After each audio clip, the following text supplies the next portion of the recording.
Bonjour et bienvenue dans cette nouvelle vidéo. Et aujourd'hui, nous allons étudier le temps pour le bac de philo. C'est parti. On va commencer par la définition du temps. Et nous allons voir que cette définition pose problème. À ce titre, je vais citer saint Augustin dans son ouvrage Les Confessions. Qu'est-ce donc que le temps? Si personne ne me le demande, je le sais. Mais si on me le demande et que je veuille l'expliquer, je ne le sais plus. Pourtant, je le déclare hardiment, je sais que si rien ne passait, il n'y aurait pas de temps passé, que si rien n'arrivait, il n'y aurait pas de temps à venir, que si rien n'était, il n'y aurait pas de temps présent. Comment donc ces deux temps, le passé et l'avenir, sont-ils, puisque le passé n'est plus et que l'avenir n'est pas encore? Quant au présent, s'il est toujours présent, s'il n'allait pas rejoindre le passé, il ne serait pas du temps, mais de l'éternité. Donc, si le présent, pour être du temps, doit rejoindre le passé, comment pouvons-nous déclarer qu'il est aussi, lui qui ne peut être qu'en cessant d'être? Si bien que ce qui nous autorise à affirmer que le temps est, c'est qu'il tend à n'être plus. Voilà ce qu'écrit saint Augustin dans les Confessions.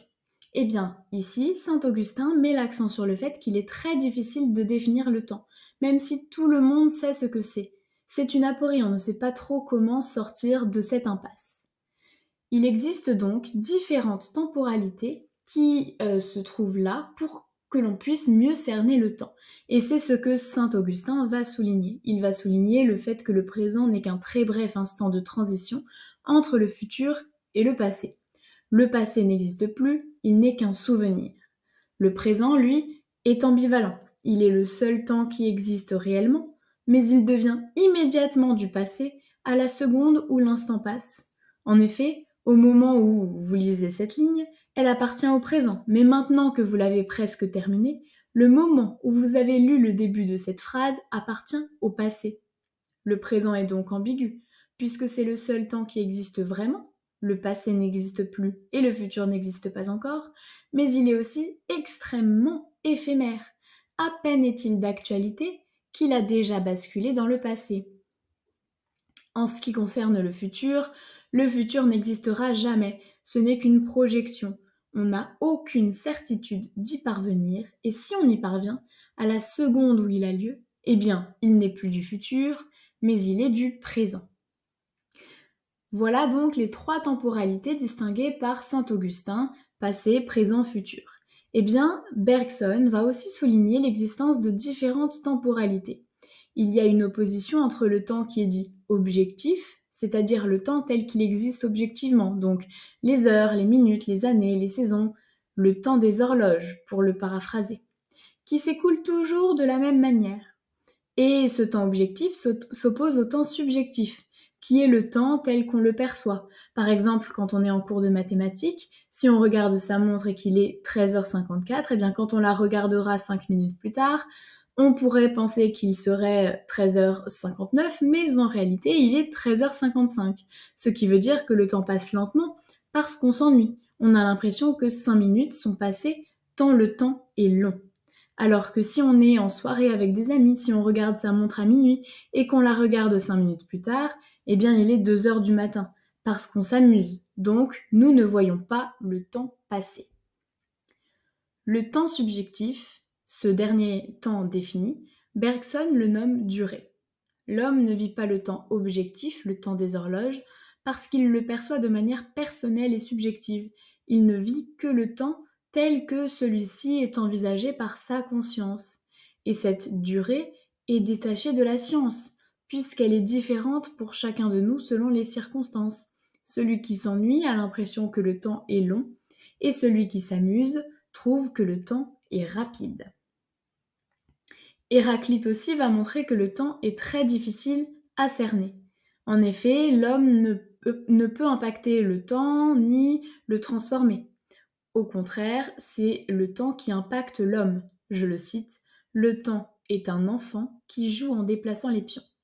L'homme n'est donc qu'un pion qui est déplacé par le temps à sa guise. Ainsi, par exemple, le temps fait vieillir l'homme sans que celui-ci ne puisse faire quoi que ce soit pour s'y opposer. Et c'est pourquoi on comprend que l'homme peut ressentir du malheur relié au temps. Pour Descartes, l'avenir est une promesse de bonheur, d'optimisme pour l'homme. Son esprit est tout entier tourné vers l'avenir. Mais il y a un problème. Le temps présent est le seul qui existe et donc le seul qui compte. Pour Pascal, l'homme est vain, puisqu'il vit dans l'avenir ou alors dans le passé, c'est-à-dire dans deux temporalités qui ne sont pas les siennes. L'homme fantasme sa vie et se projette dans des temporalités inexistantes, les souvenirs donc le passé, ou alors l'imagination donc le futur. Ce qui le rend malheureux parce que le seul temps que l'on vit, le seul temps dans lequel nous nous trouvons effectivement, c'est le présent. Et c'est un paradoxe. Nous ne réfléchissons ni ne vivons dans le présent, or c'est le seul temps qui existe. Et si nous ne vivons pas dans le présent, eh bien c'est parce que le présent est blessant, c'est pour cela que nous le fuyons. Or, nous n'avons aucune assurance d'arriver dans l'avenir que nous projetons. Pour Pascal, ce qui condamne l'homme au malheur, c'est aussi la conscience qu'il a de sa finitude. Il est le seul être vivant qui sait qu'il va mourir, qui sait à peu près appréhender le temps. Et c'est dans cette perspective qu'il s'adonne au divertissement, au sens de se détourner de quelque chose. Ici, le divertissement est un leurre. L'homme se change les idées pour se détourner de son angoisse existentielle, le fait qu'il soit mortel. À ce titre, il est très intéressant de mentionner le rôle de la religion. Elle est aussi utilisée comme un moyen de se rassurer face à la mort et persuade le fidèle que son âme est immortelle. Elle permet de lutter contre l'angoisse existentielle du temps qui passe irrémédiablement. Nous allons maintenant voir que l'homme peut tout de même avoir une certaine maîtrise du temps. Pour Sénèque, au contraire, l'homme a une certaine maîtrise du temps. Le temps seul est à nous, je cite Sénèque. Cela signifie que l'homme peut faire ce qu'il veut du temps dont il dispose, et s'il l'exploite bien, s'il l'utilise bien, il ne le perd pas. Donc, il ne s'agit pas d'angoisser face à sa finitude, parce qu'on sait qu'on est mortel et donc que nous allons mourir, ni de déplorer le caractère irrémédiable du temps qui passe et qui ne revient pas, mais bien de tirer parti du temps dont nous disposons en profitant. Et d'ailleurs, il est possible pour l'homme d'avoir une maîtrise d'autres temporalités que le présent. En effet, même si l'homme oublie une grande partie de son passé, sa mémoire lui permet d'avoir une certaine maîtrise sur celui-ci. Et à plus large échelle, la mémoire permet d'entretenir le souvenir d'événements historiques, ce qui permet à l'homme d'avoir une histoire et donc de savoir d'où il vient. La mémoire est donc le propre de l'homme, ce qui lui permet de savoir qui il est, du point de vue individuel, mais aussi du point de vue historique, et c'est cela qui constitue l'essence de l'humanité.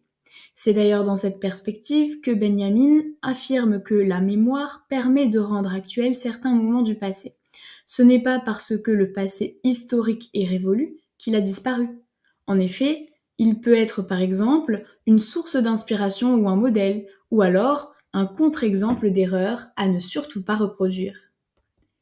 Et voilà, le cours du jour est terminé, et je te dis à très bientôt dans une nouvelle vidéo.